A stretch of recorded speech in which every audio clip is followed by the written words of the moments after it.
unless you've been living under a rock, you've heard about the Qatar 2022 FIFA World Cup. The World Cup. World Cup in Qatar is expecting to attract 1.2 million visitors. 1 million fans. But are they going to be ready? It's the first World Cup to take place in the Middle East, and the first to happen in winter. And this is how Qatar is promoting its games. Air-conditioned stadiums, solar energy, an entirely new metro system, and remote-controlled clouds. Just kidding, those didn't pan out. The organizers really want you to know that the World Cup will be super sustainable. But I mean, these claims are coming from the world's largest producer of natural gas. So is this World Cup really, as FIFA says, Fully carbon neutral. or is that just hot air? Back in 2010, FIFA named Qatar the host of the 2022 World Cup. World Cup is Qatar. And this decision raised a lot of eyebrows. There are allegations of corruption and human rights abuses against the host nation. Human rights abuses of migrant workers and Qatar's LGBT population. They don't have the infrastructure. 120 degrees in the middle of the day. It's 110 in the shade. In response to some of these criticisms, Qatar established a committee to ensure the event would meet sustainability standards, and FIFA moved the games to the winter months. FIFA and the Supreme Committee released a climate pledge and accounting report estimating that the 22 World Cup would produce a total of 3.6 million metric tons of carbon dioxide emissions. That's already significantly more than the estimate for Russia's World Cup or Brazil's in 2014. But there's reason to suspect Qatar will be producing way more carbon dioxide than that. Well, I mean, we concluded after analyzing the carbon neutrality claim that it was essentially rather ludicrous. It was founded on very, very creative accounting and playing using past with the numbers. The biggest issue we focused on were the emissions related to the construction of infrastructure, most notably the stadiums.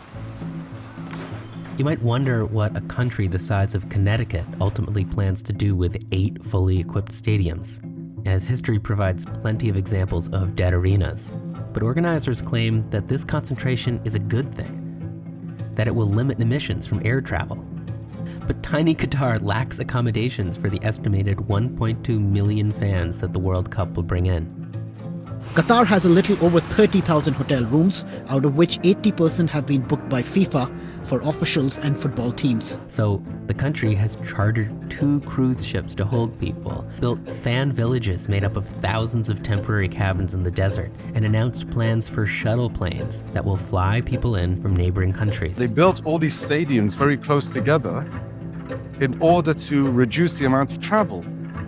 And yet, because of the shortage of accommodation, they are now having to resort to shuttling fans in from neighboring countries. So how is this sustainable?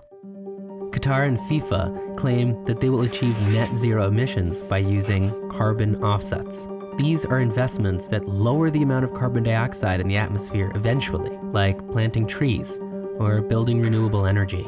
So the concept behind carbon offsets is if you want to make a claim about reducing your climate impacts and you haven't fully mitigated those impacts, you're going to pay somebody else to mitigate those impacts somewhere else. And a carbon credit is a way of doing that. And the World Cup organizers are buying their carbon offsets from a newly established carbon credit registry based in Doha. So far, FIFA is the GCC's only customer. There is sort of no legally binding regulation in most of these systems, and the private actors who set the standards have enormous financial conflicts of interest.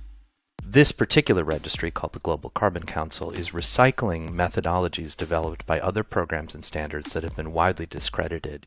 So the World Cup event is being offset with credits that represent the absolute lowest possible quality standards that exist anywhere in the global markets. And in addition to not delivering on climate goals, carbon offsets send the wrong message to consumers. It gives the impression to fans or other air travelers that they can fly without harming the climate. And this is far from true. And most importantly, carbon offsets don't necessarily result in long-term change. The first paragraph in FIFA's climate pledge states, "We all need to reduce emissions that enter the atmosphere." Carbon offsets are a way of getting around just that. Labels like carbon neutral and net zero ultimately don't tell us that much about whether Qatar's World Cup is sustainable. Organizers can claim carbon neutrality while obscuring the full scope of their emissions with carbon offsets and selective accounting. Of course, events like the World Cup serve an important purpose. They remind us of what we all have in common, a shared language in sport, a love for the beautiful game. But it's also an opportunity for FIFA to demonstrate that it can use its immense power and resources for the greater good, to be more transparent, and to rethink how tournaments are organized, like whether it makes sense to relocate and rebuild every 4 years. Footballers and football are role models for so many people around the world. So how they behave has immense influence. You know, it's a drop in the ocean of global emissions, but it has an important symbolic significance.